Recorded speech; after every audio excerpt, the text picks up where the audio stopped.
Olá, ouvintes da Rádio Esperança. Está iniciando o programa Profecia do Apocalipse. Eu sou Marcelo Marinho e estou aqui para falar das coisas que são anunciadas na Palavra de Deus e que apontam para o futuro. As coisas que Deus fará para fazer uma transição do estado atual para o estado eterno, ocasião em que as coisas não mais sofrerão alteração alguma, por estarem perfeitamente ajustadas à vontade de Deus. Estou falando do livro de Apocalipse, onde essas coisas são anunciadas, onde Deus nos revela aquilo que está no seu coração em relação à eternidade. Sejam bem-aventurados. Está escrito em Apocalipse 1:3, bem-aventurado aquele que lê e os que ouvem as palavras dessa profecia e guardam as coisas que nela estão escritas, porque o tempo está próximo. Quero convidá-lo a iniciar sua própria jornada com o livro de Apocalipse. À medida que o tempo vai passando, o Espírito Santo vai falando ao nosso coração e vai revelando de maneira mais clara as coisas que são anunciadas neste maravilhoso livro. Quem tem ouvidos, ouça o que o Espírito diz às igrejas.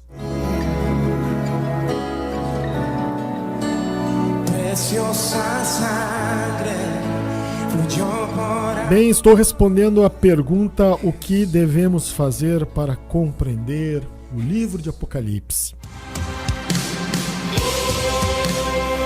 Bem, falei em programas anteriores os passos que devemos dar para compreender este livro maravilhoso, que é o livro de Apocalipse. Então, o primeiro passo é crer que o Senhor deseja que compreendamos a palavra profética. Segundo, dependa unicamente do Espírito Santo. Depois, deixe que o Espírito Santo te exponha as Escrituras. Outro, busque e espere que Deus lhe abra o entendimento para que compreenda as Escrituras. Quinto passo, ninguém é autorizado a interpretar as profecias, portanto não tente interpretá-las. O sexto, ouça o que o Espírito tem a te dizer. Depois, seja um conhecedor das Escrituras e reconheça o poder de Deus. Mais um passo, esteja satisfeito em saber as coisas reveladas. E no programa anterior, o último programa, dê atenção à palavra profética. Vamos adiante então, lembrando que você pode ouvir os programas anteriores no Spotify, programa A Profecia do Apocalipse.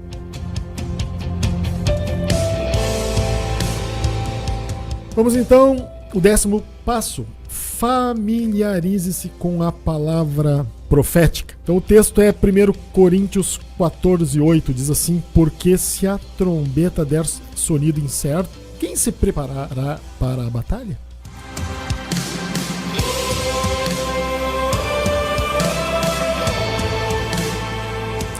Bem, se a trombeta der sonido incerto, aqui o Espírito Santo está falando através do apóstolo Paulo sobre o soar de uma trombeta. Era comum naquela época se utilizar trombetas para convocar o povo. E o som que era emitido pela trombeta, ele deveria ser algo conhecido pelo povo. O povo sabia identificar pelo tipo de sonido, pelo tipo de som, o que é aquela convocação? Que tipo de convocação era aquela? Então as pessoas reconheciam já se nós fôssemos falar de hoje, o tipo de música, o tipo de melodia tocada. Então quando eles ouviam, eles sabiam do que se tratava. Hoje nós ouvimos o hino nacional do nosso país e já pensamos, bom, tem alguma solenidade, alguma coisa importante, né? Por exemplo, nas épocas cívicas, né, nas escolas, em muitos lugares é executado o hino nacional. Em eventos internacionais também, quando algum atleta do Brasil se apresenta ou vai participar de alguma competição, se toca o hino nacional. E nós todos, então, já sabemos, né? Tá tocando hino nacional, alguma coisa está acontecendo aqui. E naquela época era assim, um determinado som era tocado e já sabia o que estava acontecendo.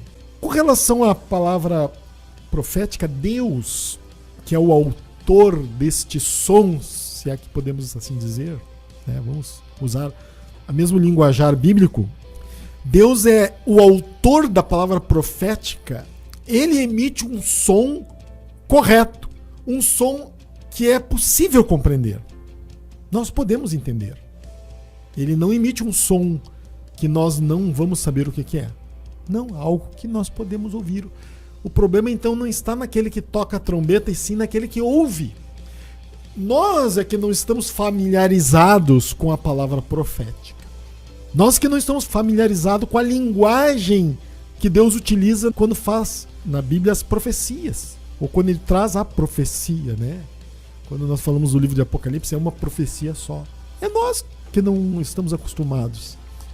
Simplesmente porque nos convertemos, e quando chega na parte da Bíblia onde trata das coisas futuras, nós pulamos, nós deixamos de lado.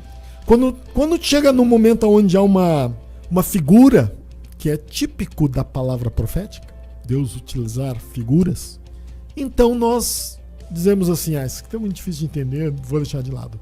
Nós não nos dedicamos, é que nem aquele aluno de matemática, que não gosta de matemática. Então, quando a professora começa a explicar, logo ele já, é como se tivesse dentro da mente assim, um botãozinho de desliga, né? Desligou. Bom, não, agora vou pensar, aí ele fica ali pensando em outra coisa, olhando para a parede, olhando para a folha que está na frente, até para os números que estão ali, mas a professora está falando e ele não está nem prestando atenção, porque ele já desligou, ele já deu clique lá dentro da cabeça, né? Desligou. E não só para matemática, qualquer matéria que nós não gostemos ou não consideremos importante, nós fazemos assim. Teve uma época na minha vida que eu não gostava de matemática nem de física. Até que um dia eu resolvi, não, mas eu vou aprender isso, isso é importante. Eu vou aprender. E comecei a gostar. Depois até dava aula de matemática, porque comecei a me familiarizar com as fórmulas, tanto de matemática quanto de física. Assim é a profecia. No começo, a coisa vai ser difícil.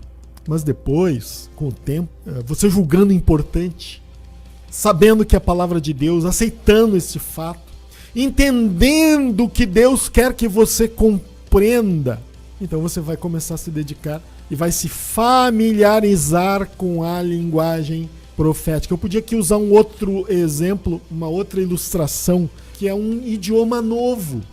Se você vai aprender um novo idioma, no começo é muito difícil, porque você não sabe o vocabulário, você não sabe o que significam tais palavras e vai ter grande dificuldade. Até que você começa a aprender uma palavra, outra, né? Vai ficando mais fácil.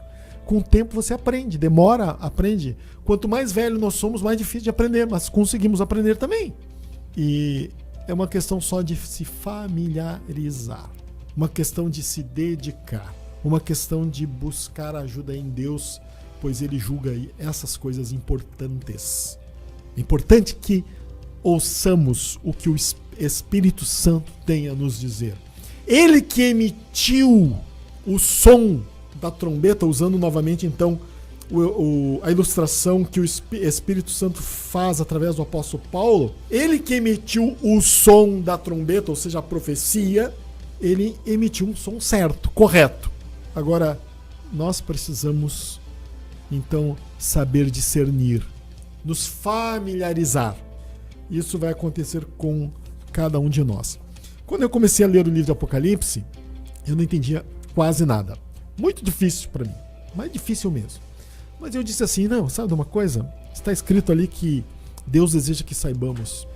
E eu vou buscar em Deus e vou conhecer, vou receber do Espírito Santo e vou entender, a Bíblia vai me explicar essas coisas. E eu comecei então aos poucos tendo um entendimento maior. As coisas começaram a ficar mais claras. Com o passar do tempo, eu me familiarizei com a linguagem da profecia. E tudo ficou mais fácil. Isso acontece com qualquer cristão que se dedique a ler, ouvir e guardar no coração as coisas que são reveladas na profecia.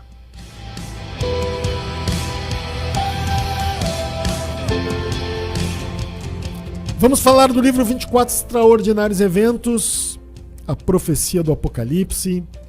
Quero dizer que este livro ele foi escrito como fruto desta meditação, desta busca do entendimento deste livro maravilhoso que é o livro de Apocalipse. Quero dizer que o Espírito Santo daqui para frente vai começar a despertar pessoas para ler, ouvir e guardar as coisas que estão escritas neste livro. É verdade isso, sabe? Quanto mais nós nos aproximamos do tempo do fim, quanto mais o tempo vai passando, porque cada dia que passa, nós estamos mais perto do final. Tanto mais o Espírito de Deus vai despertar a igreja, os cristãos, para prestarem atenção, conhecerem e entenderem o livro de Apocalipse.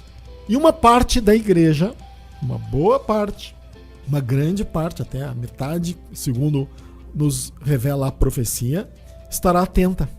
Vai ser a parte da igreja que é prudente. Eu pergunto a você que está me ouvindo, você vai ser o prudente ou o nécio? Hã? O que tens a responder? Hein? Você vai ser aquele que vai estar aí com atenção nesta vida, neste mundo, nas coisas que nós não devemos amar, porque a Bíblia diz: não ameis o mundo, nem as coisas que estão no mundo, porque quem ama o mundo torna-se inimigo de Deus? Ou você vai estar com a tua atenção nas coisas do alto, nas coisas que a palavra de Deus diz que nós devemos atentar, prestar atenção? É uma resposta que você vai dar para o Senhor, não para mim, né? Não tem que responder isso para pessoa alguma, a não ser para Deus. O meu desejo, meu querido, e é por isso que eu estou aqui todos os dias, aqui na Rádio Esperança, neste programa, falando dessas coisas, o meu desejo é que você que me ouve, escolha a melhor parte, seja um cristão prudente. Eu tenho me esforçado também para ser um cristão prudente. Tenho orado, pedido graça de Deus. Não me considero mais que as outras pessoas. Tenho limitações também, mas estou buscando, estou orando e graças a Deus tenho entendido um pouquinho mais a cada dia. Então, o livro 24 Extraordinários Eventos foi escrito para lhe ajudar a entender as coisas que devem acontecer. Ele é fundamentado na palavra de Deus. Eu sempre coloco em cada página do livro as referências das coisas que são afirmadas. Todas as afirmações do livro são fundamentadas dentro da palavra de Deus, nos textos de rodapé de cada página. E tudo isso para que você possa saber que condiz com o que está escrito na Bíblia. Deus não quer que você seja ignorante. Deus quer que você conheça as coisas que vão acontecer.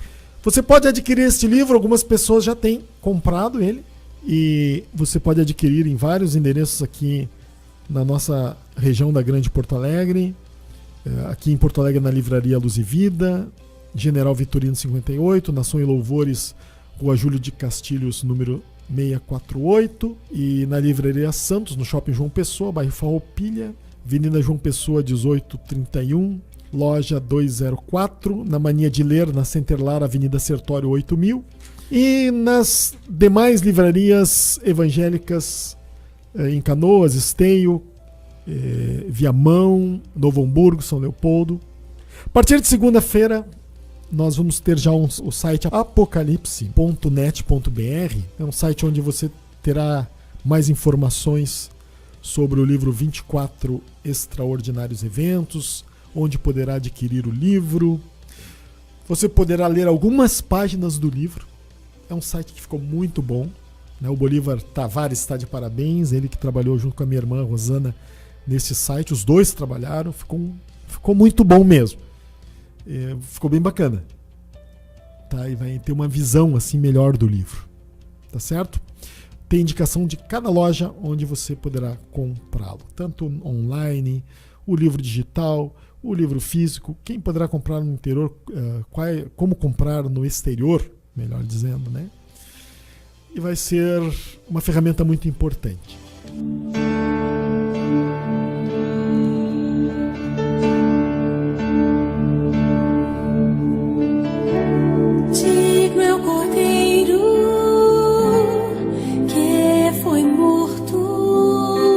Vamos lá então, meus queridos, continuamos a leitura do livro de Apocalipse, a leitura no verso 20. Quanto ao mistério das 7 estrelas que viste na minha mão direita, e aos 7 candeeiros de ouro. As 7 estrelas são os anjos das 7 igrejas e os 7 candeeiros são as 7 igrejas. Esse versículo 20, entre outras coisas, ele nos mostra o padrão de como nós vamos entender o livro de Apocalipse. Jesus aqui estabelece um padrão. E qual é o padrão estabelecido aqui neste versículo? Ele explica o que as figuras significam. Este é o padrão. Ele dá uma explicação, olha. Aquelas estrelas que João, tu viu na minha mão direita, elas são os 7 anjos. E os 7 castiçais de ouro, as 7 igrejas. Se nós seguirmos este princípio de que a Bíblia vai explicar as figuras do livro de Apocalipse, não vai haver confusão alguma. Não tem essa história de um entender uma coisa, outro outra. Não tem como se entender que os 7 castiçais de ouro seja outra coisa a não ser aquilo que Jesus está dizendo aqui que é a igreja, que são as igrejas. E na verdade a Bíblia, ela nos fala que a igreja é um corpo só, uma igreja só. Mas Jesus aqui não se importa de chamar de igrejas, já que são grupos diferentes de pessoas. Então, meus queridos, é isso que significa e é isso que nos mostra este verso 20. Agora, passando para o capítulo 2, a carta à igreja em Éfeso. Vamos falar um pouco desta carta aqui. Em primeiro lugar, Jesus estava se referindo a quando ele escreve a igreja de Éfeso. Ele que andava no meio dos 7 castiçais de ouro, já que os castiçais representam as igrejas da Ásia, são 7, e ele fala aqui o que ele viu ao andar no meio das igrejas. Exatamente o que ele viu no meio daquelas pessoas. Alguns dizem assim, a carta às igrejas, elas são proféticas, demonstram o que cada igreja tinha como característica principal. Então alguns dizem assim, não, a carta de Éfeso, ela mostra a igreja do primeiro século. Qual é a principal característica daquela igreja? Essa carta tem como destaque o abandono do primeiro amor. Se nós lermos ela, é isso que nós vamos encontrar. A mensagem principal dela é que os cristãos ali abandonaram o primeiro amor. E a pergunta é, será que isso é verdade? Será que a característica principal da igreja do primeiro século foi esta? Bem, não há como saber. Ninguém pode saber disso. A verdade é que o abandono do primeiro amor serve para qualquer época. Em qualquer época da história, pessoas abandonaram o primeiro amor. E se nós lermos cada carta, cada uma das 7 cartas, nós vamos descobrir que o enfoque daquilo que Jesus fala, a mensagem principal de cada uma das cartas, serve para todos os cristãos em qualquer época. Eu já preguei sobre a maioria das cartas, né, em cultos, assim, pregar uma mensagem, já peguei assim, né, sobre a igreja de Pérgamo. Qual é a mensagem principal? Serve para nós hoje? Serve. Efésios serve para nós hoje? Serve também. As características da igreja de Filadélfia serve para nós hoje? Também serve. Todas servem. E se nós olharmos a parte das coisas que Jesus repreende nas igrejas, nós vamos descobrir que todas elas servem para hoje também. Então, como é que nós poderíamos afirmar que essas cartas são proféticas e que demonstram o que vai acontecer ou qual a característica principal da igreja no decorrer dos séculos. Então, por ordem, Jesus foi estabelecendo que na igreja do primeiro século a característica principal é o abandono do primeiro amor. E lá no final, que é de Pérgamo, então é uma... Aliás, a última não é Pérgamo, perdão. Né? A última é Laodiceia, que fiz uma confusão. Que a Laodiceia é uma igreja morna. Não, naquela época também tinha gente morno. Tinham cristãos mornos. Então nós não podemos fazer isso, até porque quem é que sabe a característica principal da maioria dos cristãos? Quem é que tem algo para medir isso? E como hoje nós poderíamos falar de algo que aconteceu há quase 2000 anos? Ou pouquinho ali, há 2000 anos atrás. Um pouquinho menos, né? Primeiro século. Como é que alguém poderia medir e hoje dizer o que aconteceu ali, o que era predominante ali, né? Sendo que as cartas foram escritas, as 7, para toda a igreja que estava ali. Significa que cada uma tinha uma característica daquilo ali, daquilo que Jesus fala. Bem, o tempo não permite avançar mais. Vamos terminar orando então. Senhor, muito obrigado. Obrigado pela tua presença. Que cada vez mais nós, como igreja, sejamos despertados a buscar o conhecimento das coisas que vão acontecer. Estejamos preparados para aquilo que está por vir. Obrigado em nome de Jesus. Amém.